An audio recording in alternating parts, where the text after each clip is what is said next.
Hello everyone, it's David again, and I am here to talk with you about Season 1, Episode 4, titled Infection.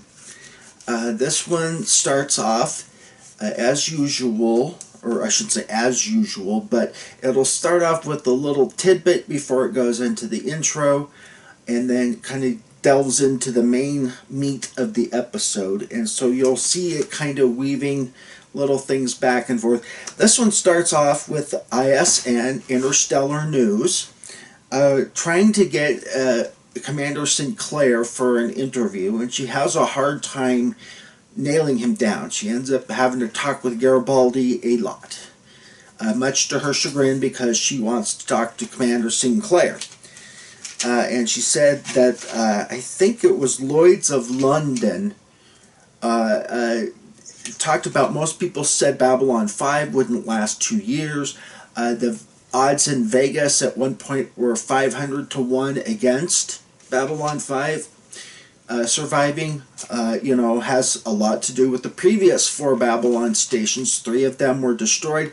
One of them was sent back in time, and that will actually come out later. So, a little bit of a spoiler there. Starts off, next visionette, it kind of goes into Dr. Franklin meeting an old archaeology professor of his. The professor is trying to get Franklin's help to look at some artifacts of his. Now, the reason why he's getting Dr. Franklin as a medical doctor is because it turns out that this technology has organic components to it. Therefore, possibly, containing a lot of organic technology, things that you can be used in space, weapons that could use their own internal power to generate charge or whatever. And ships that can eventually, the goal is to get ships that can live in space and can think, because part of the problem with machines and stuff is it's going to take a human to input that information, and there's always going to be a time lag. Yet with an organic ship, there is no time lag. So if you're trying to shoot at this ship, that ship will automatically move out of the way. You don't have to wait for someone to point, and then you got to move the actual ship. The ship will automatically, on its own accord, move out of the way. Which, I'm sure you can see, is very attractive, particularly in a military fashion sense. Dr. Franklin, or actually I should say his archaeology professor, has an associate named Nelson, and this Nelson is quite a nefarious character. He ends up right off the bat killing a customs agent in order to sneak this technology on board, because this technology has to be quarantined. And Dr. Franklin, as the chief medical doctor, has a responsibility in that case. Well, he says, we already quarantined it on the jump station on Io, and produced some paperwork. I don't know if it was true or not, but anyway, just enough to kind of get Dr. Franklin, the Babylon chief medical officer, kind of off on that tangent and onto where he wants him, and that is investigating this to see if it is actually organic technology and whether it actually can be adopted for current use. So we learn that this place comes from Ikara 7. I'm going to assume that that means there's at least 7 planets in this system. And at first, what happens is one of the artifacts ends up creating an energy surge that is detected by the main Babylon5 computers. And what we find out later is that Nelson, the assistant, is handling some of these artifacts, and one of them zaps him. And we find out later that the reason it zaps him is because it was designed primarily for military use, And so it needed something, or would graft onto someone who was willing to kill. And of course, since Nelson had just got done killing a customs agent, the technology, organic technology, said, aha, we've got a perfect example right here of someone who's willing to kill, so we're going to graft onto this guy.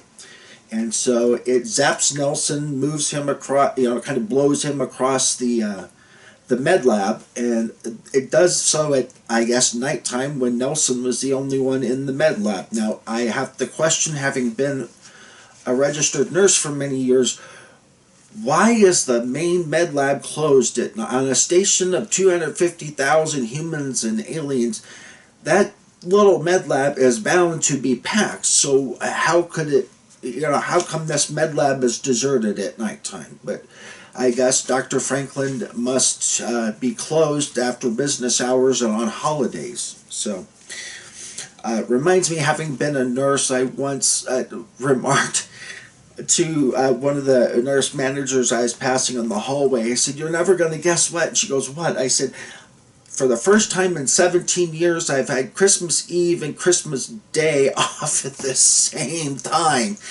And she started laughing, and she goes, "Yeah, I remember doing that too back when I was a new graduate nurse." But I asked my assistant head nurse if it was a mistake, and she goes, looks at my schedule, "Oh, I didn't know you had those two." "Well, you know what, we've got so many people who want the extra overtime, just take the time off."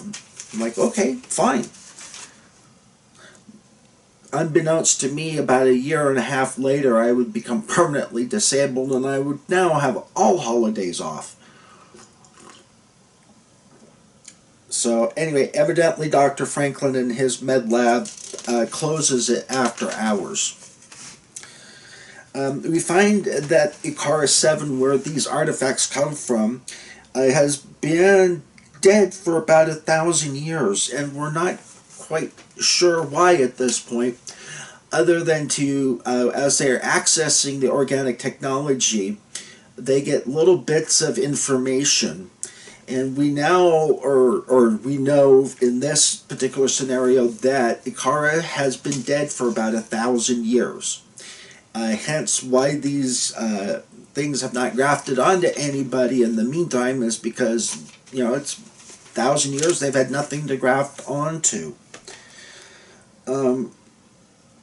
One of the things that one of the professors said to Dr. Franklin does kind of offer a little bit of insight into the technology of the races.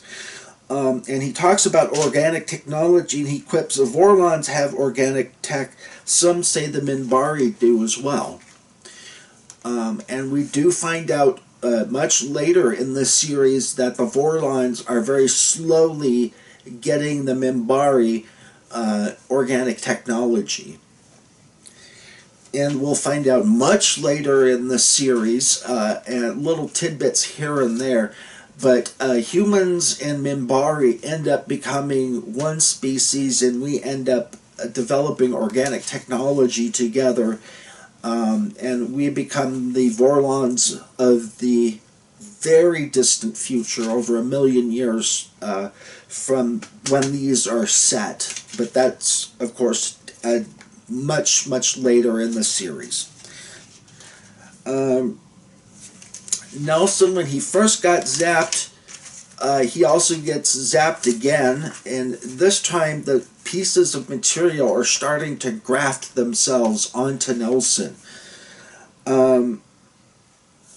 And to the point that one time Dr. Franklin comes in to figure out what's going on, and Nelson utters the word "protect" and turns around, and he's developed into this full-on alien cyborg, I guess would be the best thing, and almost zaps and fries Dr. Franklin. Ends up knocking him across the room and giving him a really nasty concussion, but he ends up surviving, of course, because we know that there are several more seasons of him being on there.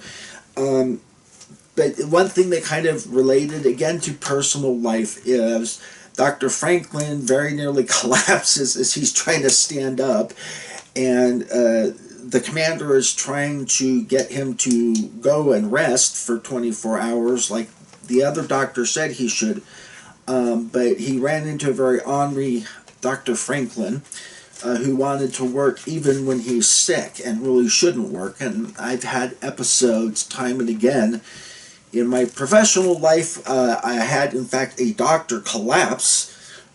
She was at the nurse's station. She went off, did not feel good, went into the bathroom, and she collapsed in the bathroom. And so the doctor had been fighting the flu for the previous week and didn't take any time off. So of course she's exhausted and she collapses on the floor. Being a hospital, it has a panic button in the bathroom in case one of the patients collapse. So all of a sudden the panic light goes off and everybody's looking at each other like, what is going on? The panic light should, this was like 9 or 10 o'clock. The panic light shouldn't be going off. There's nobody taking a shower. And all of a sudden I could, oh crap, Dr. Ray is in there. Ray is not her real name, so don't worry about it. And I went up, ran into the bathroom, and there was Dr. Ray passed out on the floor. And oh crap. So I called for a panic team and a rapid response team. We called them at the time, and the doctors helped her get up and into the thing. And as they're doing this, she's literally giving me doctor's orders as they're wheeling her past the nurse's station. She's like, oh David, one more thing, I need you to do this. And as they're pumping her full of fluids in the emergency room, she's calling me up wanting to know the lab values and giving me more orders. And then after they pump her full of fluids, she comes back onto the unit, and I'm like, doctor, you just passed out on the floor. What the hell are you doing at the nurse's station? Go home and go to bed, basically. Called her on-call unit with some more labs and relayed a little bit of what happened, and they're like, David, she hasn't taken a day off in 2 years. It's like, well, okay. So, yeah, I can very much relate to an ornery, obstinate doctor who does not follow another doctor's orders to take it easy. Now, the problem with this is, back to Babylon 5 universe, the problem is now Nelson has developed into a full-on cyborg who is trying to kill everyone who is not pure Ikaran.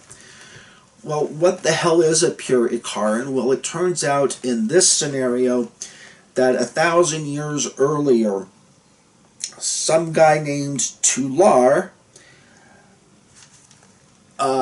is the one who programmed it, and it was drawn from the programming of who is a pure Ikaran was drawn from the military and religious fanatics who were in control of the government.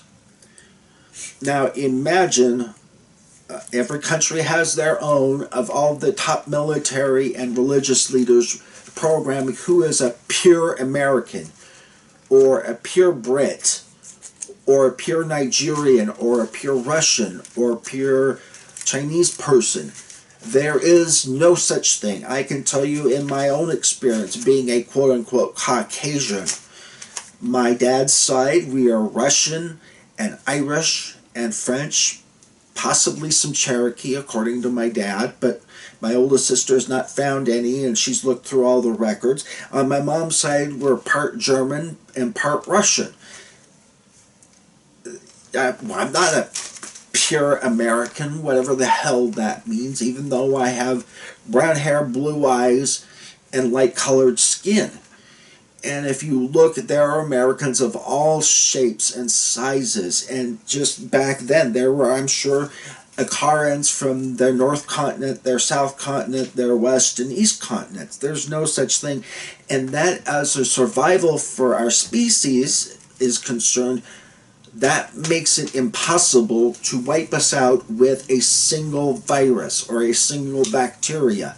Not even a single COVID can kill us all off. HIV cannot kill all of us off. Neither can Ebola, even if they were to become aerosolized up in the air.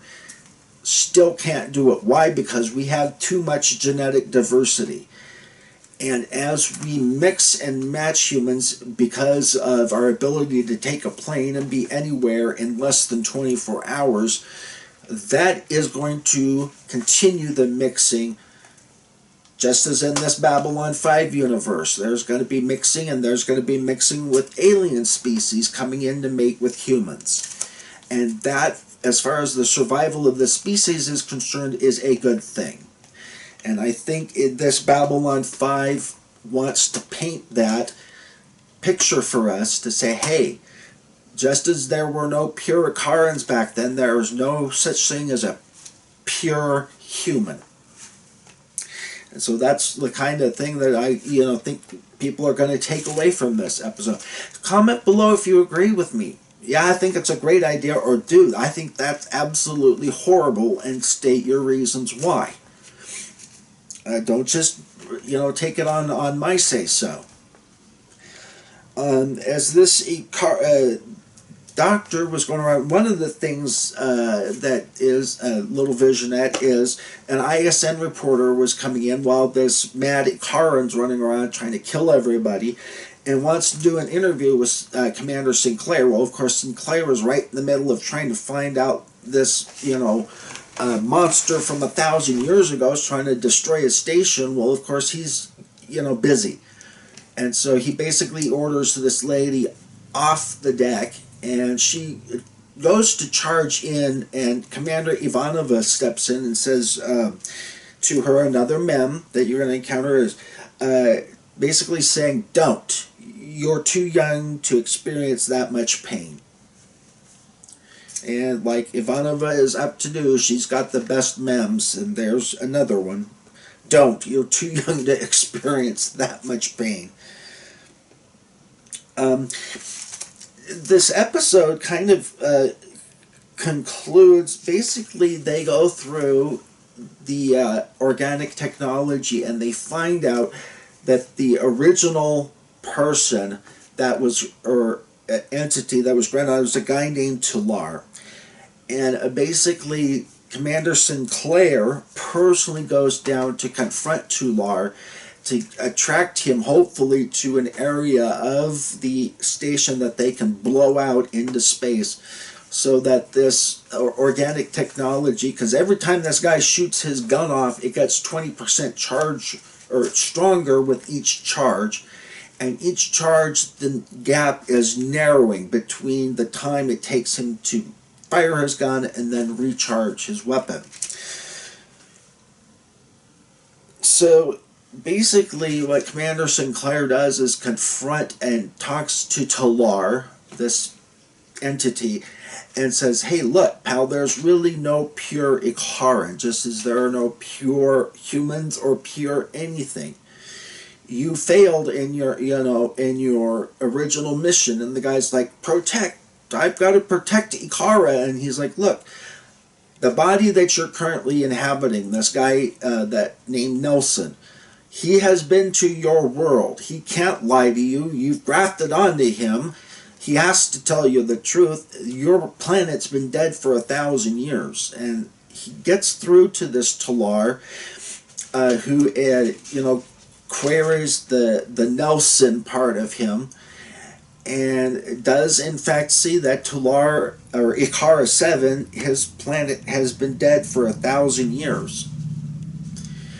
And Commander Sinclair quips to him, that I wrote down, is the first rule of a fanatic: when you become obsessed with the enemy, you become the enemy. Ooh, there's a good mem for you. So it kind of winds down that this monster Tular realizes that, he's failed in his mission. Icara is dead. He rips off one of the, it looks like a little scarab kind of thing, and basically Zap Nelson reappears in his original form, passed out, and is able to, I guess, recover in MedLab.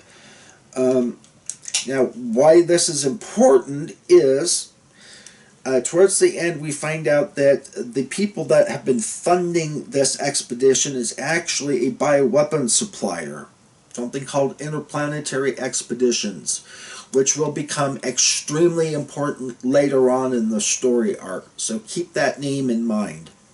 And if anything comes up in the DVDs or however you're watching this, it says interplanetary expeditions, make a mental note that that is important. Towards the end, Garibaldi ends up also confronting Commander Sinclair of like, hey dude, you have almost died 3 times in the last year. Now he knows that Sinclair was on the Battle of the Line, the last battle of the Earth-Minbari War, and, you know, basically Garibaldi wants to know if Sinclair has a death wish. And Sinclair basically shrugs his shoulders, says, you know, I really don't have an answer for you, and I think I should. Kind of ends it on that note. The thing that we also find out towards the end of this episode is there is a pro-Earth movement back home that is kind of gaining steam. You know, Earth above all else, where we heard America first. You know, America first. Well, as an American, I can tell you I don't mind America first. I just don't want America only. And I think that the events of the last couple of years bear out that fact, because the United States did not invent, okay, the COVID antivirus vaccine, okay? It was actually invented in Germany. And the German suppliers were going to charge a premium to the United States because they didn't like Donald Trump. To the point where Angela Merkel basically called up the head of this and said, no, you're not going to charge them a premium. You're just going to charge them at cost because it's the humane thing to do. It's to share this antivirus vaccine with everybody. Now, I can tell you as a nurse, and I can also tell you you can find plenty of information on the web that will bear that out from real news sources, not just America First sources. So, you know, we always look at these sort of sci-fi things, and we also quip about, you know, oh, it's Earth first, or human first, or human-centric, or whatever. Well, duh. Because as far as we know, the Klingons and the Vorlons and whatever else alien species doesn't exist yet. It's just us humans, and, you know, we got to kind of stick together, because we can be wiped out. Until we go to the stars, humanity can be wiped out. But once we go to the stars, the chances of human beings being wiped out kind of nosedive dramatically. So anyway, enough of my pontificating. I hope you all have a good rest of the weekend, because I'm posting this on a Sunday. If not, you have a blessed rest of your day, and I hope you all live long and prosper.